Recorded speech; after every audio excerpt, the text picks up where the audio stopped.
Mais uma oportunidade, Fala, Senhor, Deus, conosco, de ouvir a Tua voz nos e de ensina, Senhor sermos Jesus. por ela Oh, Deus impactados, poderoso, que cheios possa trazer, pela Tua Senhor, graça mudança, e a meu Tua Pai, presença. transformações, Fale Senhor conosco, Jesus. Pai. Pai, que a Tua Hoje é o palavra, último Senhor, culto possa desse ser mês de encontrada, janeiro. Senhor Jesus. E nós Possa estamos ser, Senhor agradecidos Jesus, por vivida, tudo que meu o Senhor Pai, nos por deu. aquilo que o Senhor tem, Por todas Senhor as Deus. bênçãos, Pai, de proteção, poder, fica conosco, livramentos. Senhor. E mais uma terça-feira na Tua presença, em Tua igreja, em Tua casa, para ouvir os Teus ensinos, as Tuas instruções, as Tuas doutrinas. Ministra em nossos corações toda resistência, dor, cansaço, distração, dispersão. Mandamos embora agora no nome de Jesus e pedimos, fala conosco de uma maneira poderosa, em nome de Jesus. Amém, Jesus. Podemos assentar. Louvado seja o nome do Senhor. Amém? Esse texto, 1 Samuel capítulo 18, versículo 3 e versículo 4, é um texto interessante. Deus me deu uma palavra nesse tema: sem renúncias não há aliança, e sem aliança nunca haverá conquistas. Nós vivemos tempos em que muito se fala a respeito de aliança, de compromisso, de voto, de pactos. Mas será que realmente nós entendemos o significado dessa palavra? Será que realmente nós estamos aliançados, estabelecidos por algum propósito ou com alguma pessoa? Nós vamos entender um pouco nesta noite, né? E se nós estamos falando em aliança, nós temos que entender que a pessoa que realmente se tornou um aliançado, ela tem que estar disposta a fazer renúncias. Ela tem que estar disposta a ceder alguma coisa. Não há aliança, meu irmão, se nós não cedermos alguma coisa. Eu não posso ter uma aliança com Cristo se eu não quiser renunciar situações em minha vida, embaraços em minha vida, que comprometem esta aliança, a ponto de fazer com que o próprio Cristo, que é todo-poderoso, seja o que? Rejeitado. Então nós estamos hoje, nesta terça-feira, diante deste ensino, para aprender um pouquinho mais sobre o que é uma aliança verdadeira. E nós vamos aprender isso com esses dois jovens, Jonatas e Davi. Jonatas, filho de Saul, herdeiro direto ao trono de Israel, ele príncipe em Israel. Davi, ungido do Senhor para assumir esse trono. Davi fora ungido do Senhor, tirado das malhadas do seu pai, para que pudesse reinar sobre Israel. E nós vamos ver mais para frente que isso ele veio a acontecer. Davi reinou sobre Judá e depois reinou sobre toda Israel unificada. Mas o herdeiro direto do trono era Jonatas. E Jonatas tinha uma aliança com Davi.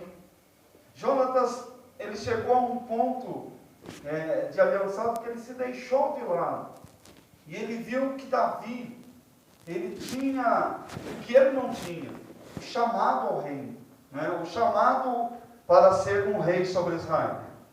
E como ele fez esta aliança, ele propôs esta aliança, ele renunciou a algumas coisas.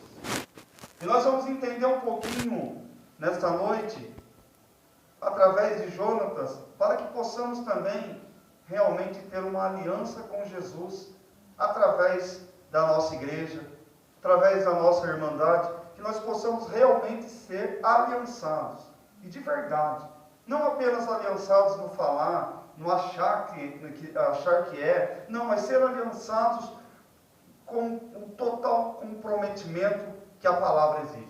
Primeira coisa, quando Jonatas chegou para Davi e propôs uma aliança, aqui no capítulo 18, no versículo 4, ele despojou-se de algumas coisas. E a primeira coisa que ele despojou, que ele abriu mão, que ele deu, transferiu a Davi, foi a sua capa. Meus queridos, quando fala em capa, fala-se da identidade, do que a pessoa é. A Bíblia é representada por diversos tipos de capa. Nós vemos a capa de Elias, tão desejada, a autoridade de Elias tão desejada por Eliseu. De repente, quando ele está subindo, a capa escapa, a capa sai do seu controle. Ele não jogou a capa, a Bíblia é bem clara a respeito disso. A capa escapou, eu acho que foi levado, né, aos céus, a capa escapou e Eliseu foi e tomou a capa. E a partir dali ele passou a ter a identidade de Elias. Ele passou a ter os mesmos poderes de Elias, em uma porção ainda multiplicada, uma porção dobrada. Mas a Bíblia fala da capa de Bartimeu. Quem era Bartimeu? Um cego, mendigo. Havia uma capa tenebrosa, uma capa negra, uma capa totalmente diferente dessa de Elias, que ela era a autoridade para que a pessoa esmolasse. Ele podia pedir esmola, porque aquela capa era um crachá de autorização para que ele pedisse esmola em Israel. E Bartimeu usava essa capa. E Jesus disse, olha, você vai, pega a tua capa e vai embora. Por que Jesus não destruiu aquela capa? Provavelmente, Jesus ele tinha a intenção de que chegasse, Bartimeu pusesse aquela capa bem na entrada da sua sala principal. E todas as vezes que ele entrasse por aquela porta, ao olhar para aquela capa, ele pensaria, ou até diria consigo mesmo, quem é que nunca falou sozinho, ou nunca falou consigo?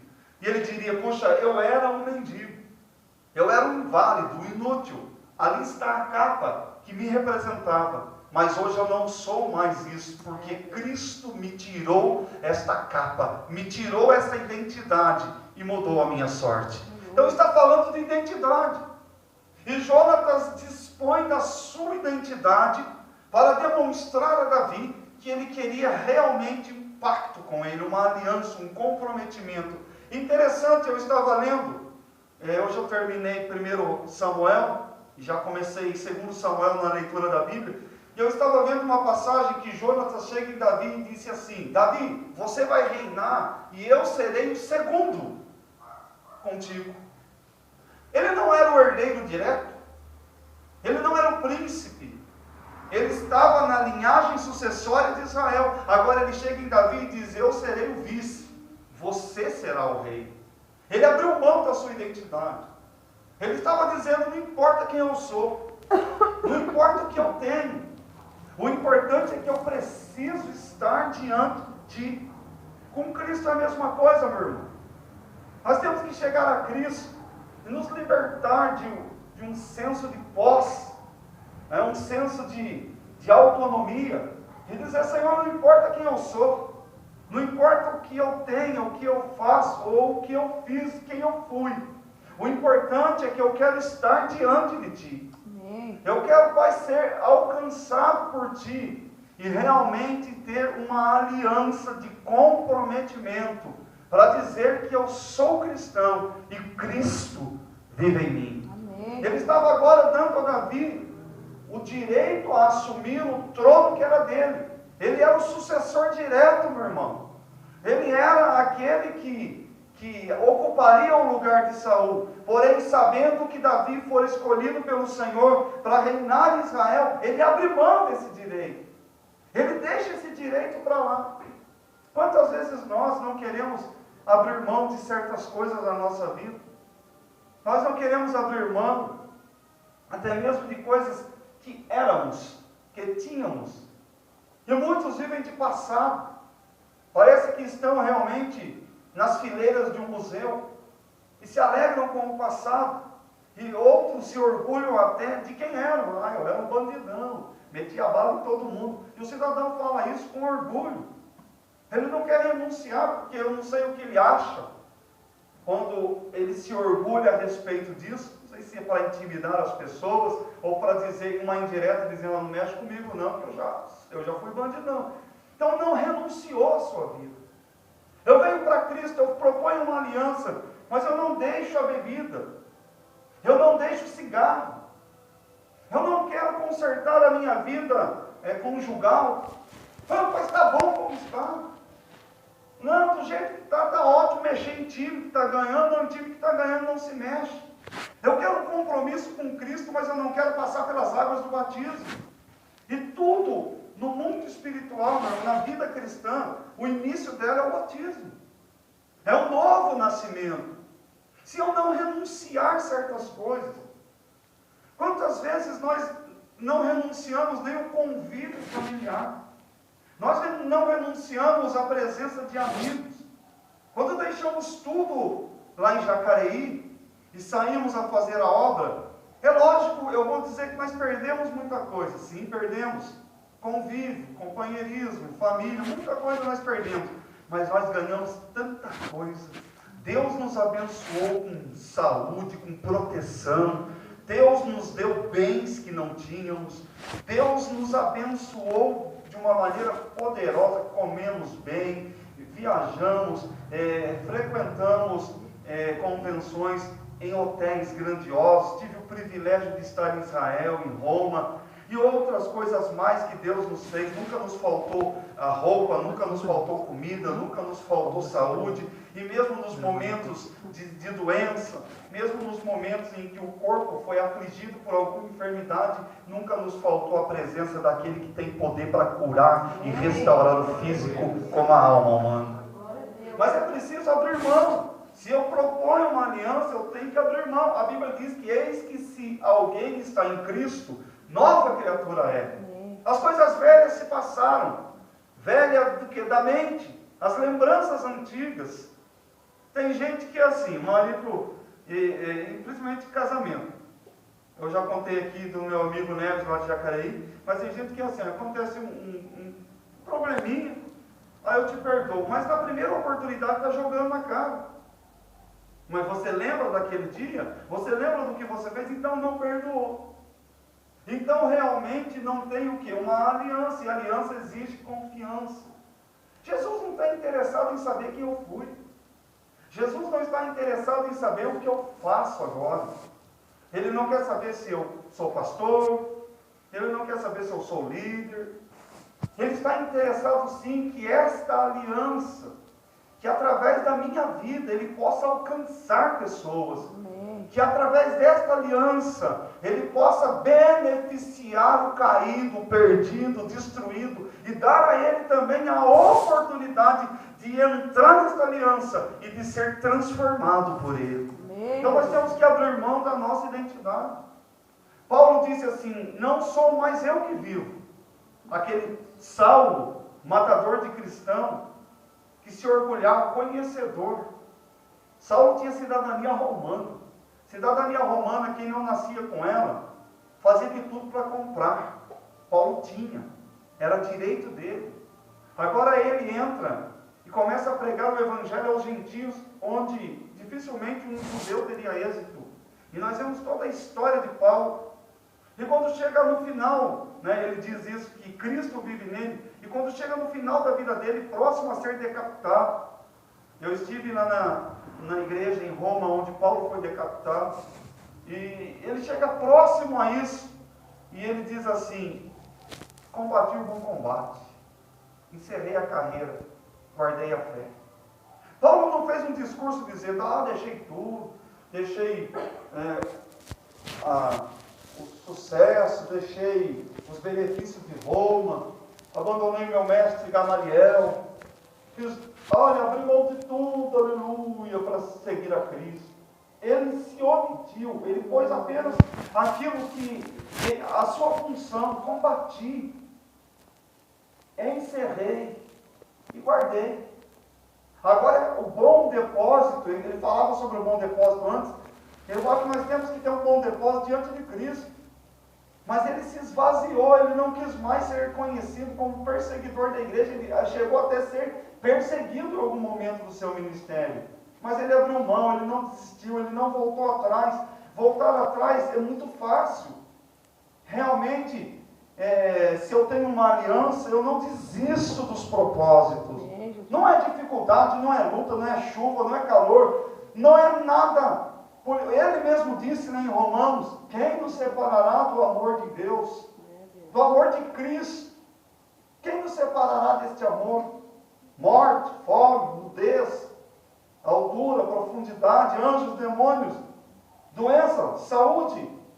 Nada nos separará deste amor. Sim. Ele estava dizendo, deixando bem claro: o cuidado da minha vida agora não depende mais das minhas forças.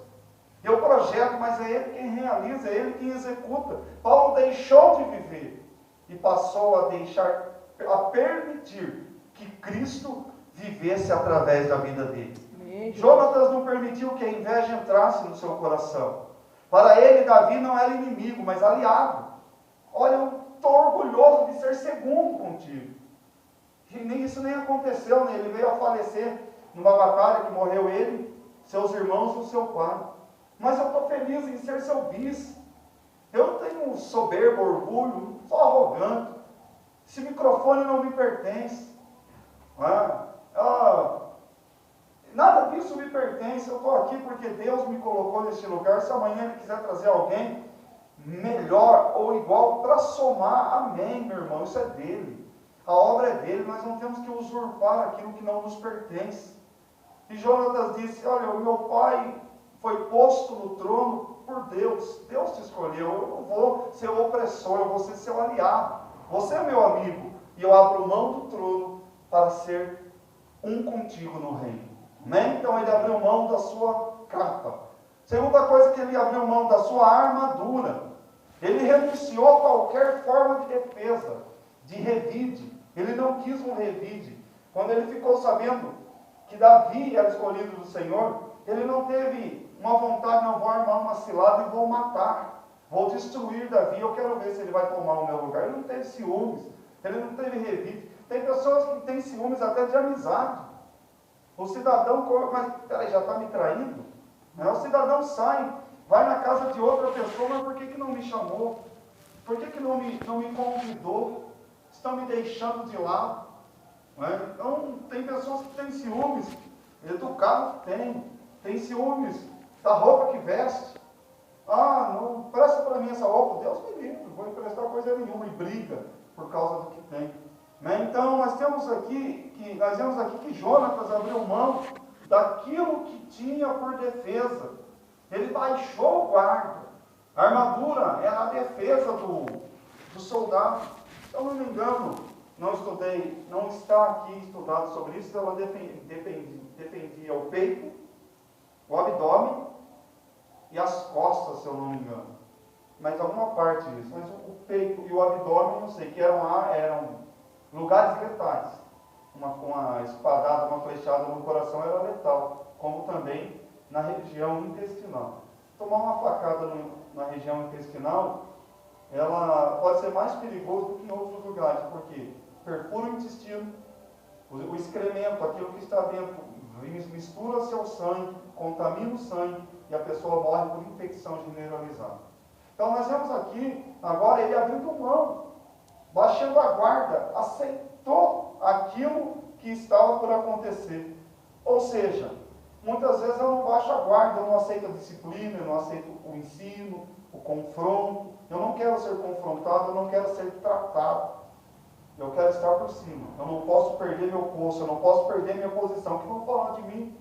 Não, que vão falar de mim se chegar aí um outro diácono, e esse diácono, ele for melhor, trabalhar mais do que eu. Porque não existe negócio de melhor ou pior. Cada um tem o seu limite, e nós temos que respeitar esse limite. Sabe o que faz a igreja ser forte? As diferenças que existem dentro da igreja. E se não houver diferença, a igreja vai ser o quê? Vai ser totalmente robótica, robotizada. E nós não queremos uma igreja robotizada. Né? O único que precisa ser resistido no nosso meio é o diabo. Amém. Nós não temos que resistir ao Espírito Santo. Nós não temos que resistir a mudanças.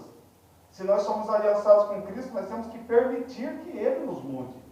Permitir que Ele nos traga mudanças, novidades de vida. Né? Mas o diabo não. A Bíblia diz: resistir ao diabo e ele fugirá de vós. Né?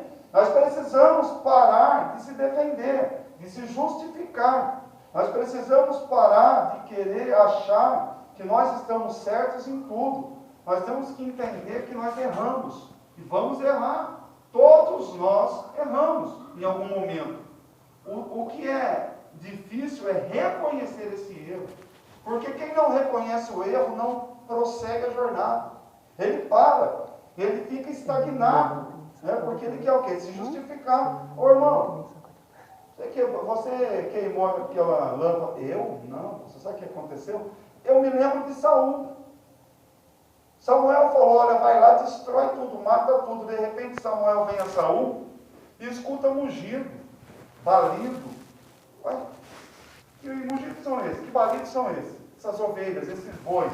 Sabe o que é, Samuel? O povo decidiu que era melhor. Ela está muito bonita, olha que ovelha bonita. O povo decidiu não matar, para poder sacrificar ao Senhor. Aí Samuel diz, tem o Senhor prazer mais em sacrifício do que em que se obedeça a sua palavra? Muitas vezes nós queremos justificar o erro. Eu sou humano. Essa desculpa mais esfarrapada do que tudo. Enquanto eu ficar, sou humano, eu vou deixar de entender uma coisa. Eu sou humano, cheio do sobrenatural, cheio do espiritual. E se a minha morada eterna não é nessa terra, a humanidade não entra lá. Então eu tenho que começar a pensar como um ser espiritual, como um ser transformado, lavado e remido no sangue de Jesus. Amém. Nós precisamos permitir que Deus realmente seja a nossa justiça. Te acusaram? Você não deve? Põe na mão de Deus. A Bíblia diz, Davi dizendo, Ele é o meu socorro e fortaleza. Ele é minha rocha, o meu ajudador. Então permita que Deus defenda a sua causa. Terceira coisa que Ele entregou, a sua espada. O que é uma espada? É um instrumento de conquista pessoal. Vai para a guerra, e as guerras eram clássicas, hoje não, né? Hoje já chega, vai um avião, solta uma bomba, ou então nem precisa, bomba teleguiada. Vai, teleguia, ela chega, cai naquele lugar, mata todo mundo, sem o inimigo, sem a pessoa precisar ir ao território inimigo. Mas naquela época não, era corpo a corpo. Então as guerras eram disputadas na base da habilidade, espadas. O mais longo que iam eram flechas, mas era uma guerra clássica.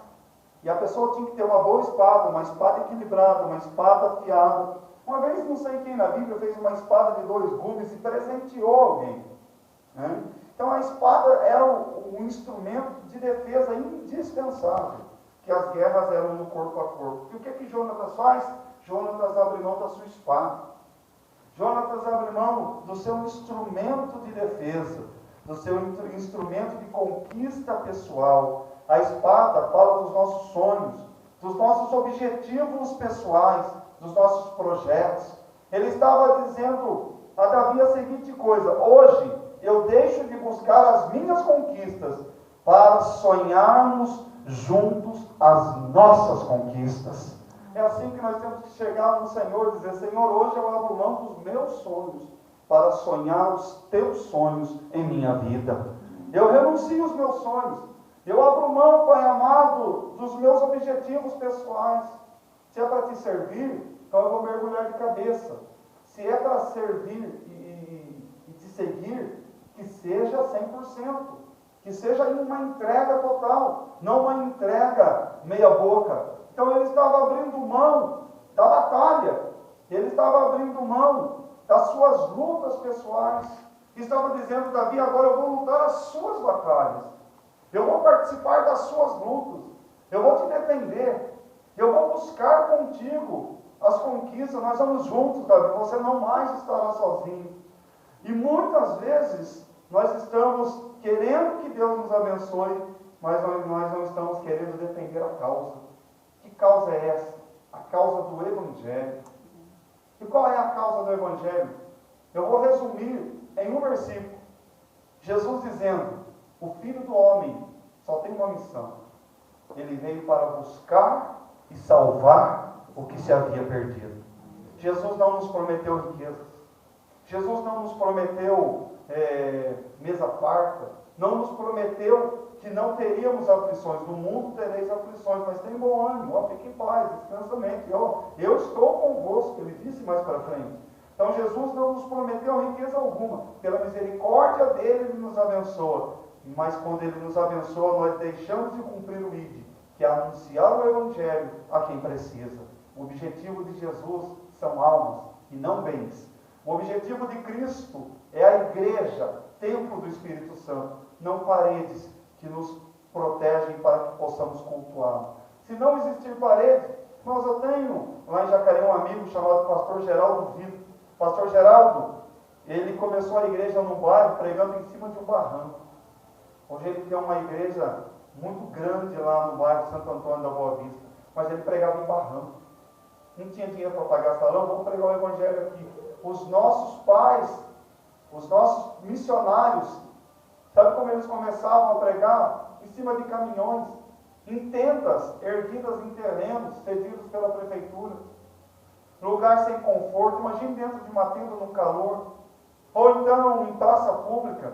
Em Cruzeiro, eu ouvi a história da igreja lá em Cruzeiro através de um irmão bem antigo. E ele dizia: pastor, quando os missionários chegaram aqui, eles subiam no caminhão e ficavam 2, 3, 4, 5 horas, as pessoas de pé, debaixo de um sol escaldante, mas não moviam-se do seu lugar. Por quê? Porque elas estavam sedentas, comprometidas com uma mudança. Se é nos nossos dias hoje, meu irmão, se passa de meia hora embaixo do sol, o pessoal já está indo embora.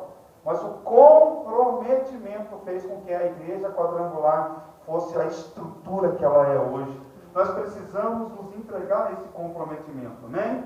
Abrir mão da minha batalha e deixar Deus lutar comigo.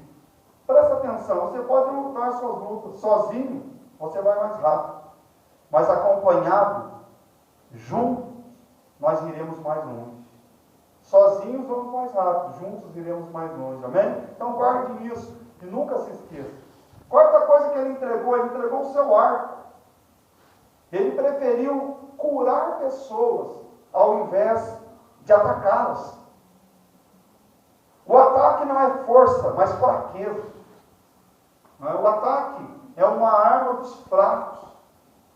Ele foi para curar. E um dardo podia ser lançado de longe, não precisava ter contato. Ele falou assim: não, eu não quero ser covarde, eu vou curar pessoas. Já reparou que tem pessoas que só se metem em confusão? Tem pessoas que toda confusão parte dela ou passa por ela. E geralmente essas pessoas não querem conserto. Não querem mudança, elas resistem a conserto. Já reparou que muitas vezes numa igreja, às vezes sai um ou dois, e de repente a igreja começa a andar, começa a viver em paz? Por que será? Será que estava todo mundo errado, só um certo? 2 certos? O próprio Deus remove as pedras de empecilho que atrapalham. Jesus disse: todo aquele que vem a mim e não produz fruto, eu corto. Eu tiro o gado. Para que aquele que produz não seja contaminado, para que ele produza ainda mais. Então tem coisas que acontecem no nosso meio que são livramentos de Deus. Essa igreja está em paz. Essa igreja está conquistando. De 2 meses para cá, essa igreja está em um rumo progressivo de bênçãos e vitórias. Mas analise as coisas.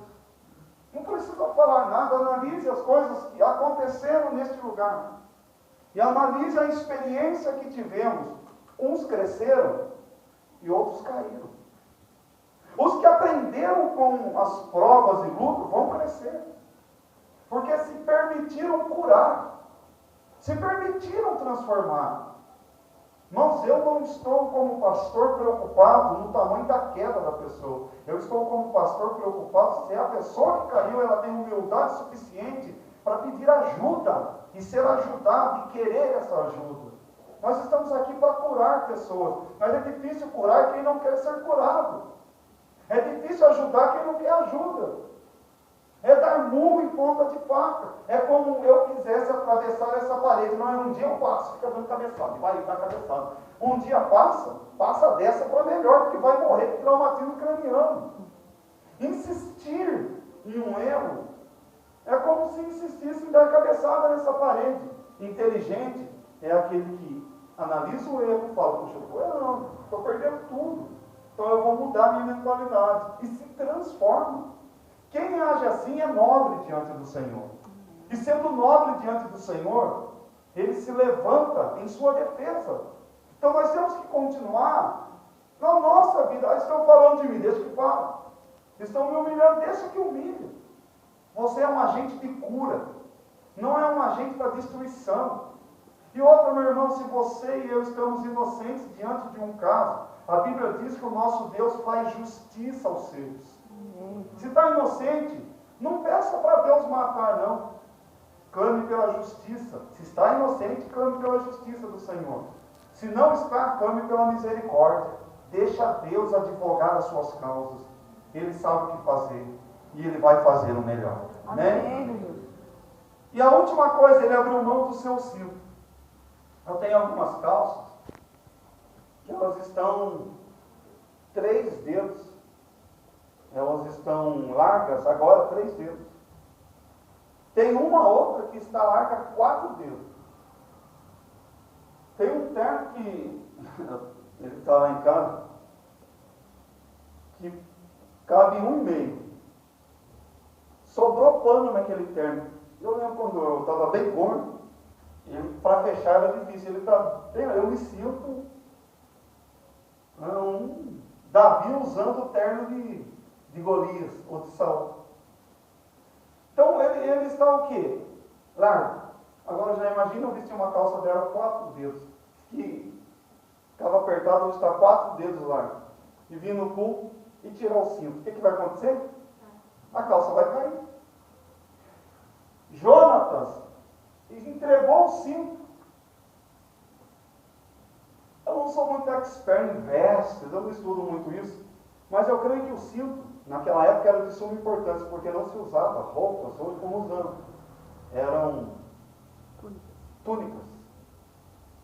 E o cinto equilibrava, por exemplo, num vento que desce, não levantaria tudo, porque o cinto, ele faria com que o vento circulasse. Bateu o vento, segura o cinto, está aqui, acabou. Ele entregou o cinto. Agora ele estava abrindo mão da sua segurança, das suas convicções pessoais, das suas bases de firmeza. Ele confiou em Davi e não teve dificuldades em render a Davi o que? O ministério que era dele. Ele não teve dificuldade de reconhecer que Davi era bom. Eu nunca vou falar assim, aquele cara é bom se ele não for bom, mas se ele for bom, eu vou falar, esse cara é bom.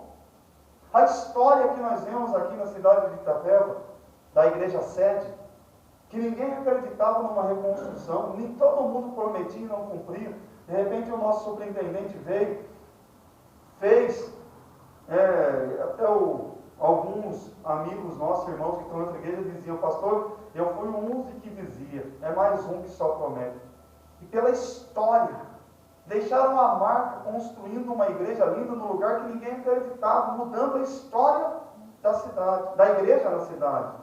Então, tem pessoas que não querem abrir mão, ficam olhando dificuldades, ficam olhando o cinto, mas e se cair a calça? Se cair a calça que você emagreceu, pega essa calça e dê para alguém. Então eu vou chamar o irmão de gordo, não, só irmão, estou te presenteando, dê a alguém. Amém? Eu estou com um vestido lá, quando eu tinha 350 quilos, hoje eu estou com 80, eu vou guardar o vestido, porque quer chegar aos 350 de novo? Tem gente que guarda aquelas gravatas, língua de vaca, vai que a moda volte, Deus me livre, que não volte nunca mais essa moda. Agora o negócio é slim, gravatinha fina, último modelo. Entregar o cinto, meu irmão, é entregar as convicções pessoais. É não resistir às mudanças. Ele não resistiu à mudança.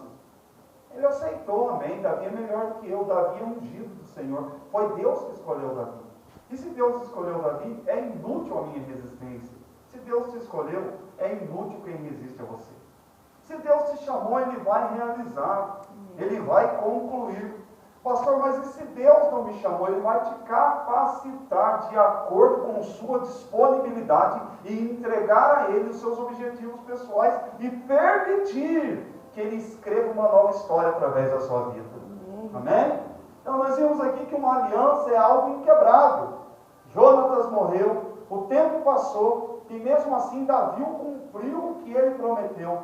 Mandou buscar alguém da linhagem de Saul e foram buscar Mefibosete lá em Lodebar. E quando trouxeram Mefibosete de Lodebar para o palácio, Davi restituiu a ele a honra do seu pai Jonatas. Agora, daqui em diante, tu comerás pão na mesa do rei. Amém? Então, a aliança é inquebrável. Deus vai se lembrar. Só que nós temos que manter o quê? A estrutura de confiabilidade.